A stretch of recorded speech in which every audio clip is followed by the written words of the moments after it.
Bonjour à toutes et à tous, et oui c'est 19 h, c'est samedi et c'est donc Magie Jazzy. Allez c'est parti.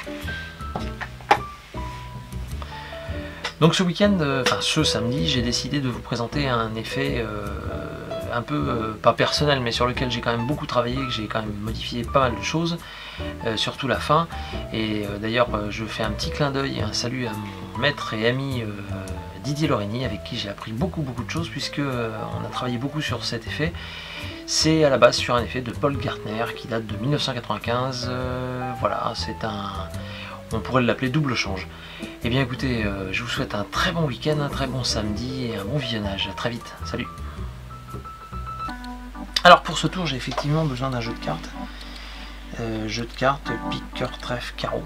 D'accord. Et d'ailleurs sur le dessus, j'ai préparé deux cartes un peu spécifiques. Ah, vous les connaissez, hein, ce sont les as. Mais pas n'importe lesquels, les as noirs en fait. Donc premier as, as de trèfle, deuxième as, as de pique. D'ailleurs, je peux vous les remontrer. D'accord. Ok. As de trèfle à la place de... enfin sous l'étui. Et on va... je vais mettre, regardez bien, l'as de pique. Voilà, à la place de l'as de trèfle. La question, c'est que si je remets l'as de trèfle à la place de l'as de pique, à votre avis, pique, trèfle, trèfle, pique, et là vous ne savez plus, vous êtes perdu. C'est normal, souvent de fois les gens font pas attention. Tenez, regardez, on va vérifier ensemble, et normalement, si on regarde, ça a déjà changé, maintenant c'est cœur et carreau. La question que vous vous posez, c'est où est passé le premier as noir. C'est très simple, il suffit de suivre.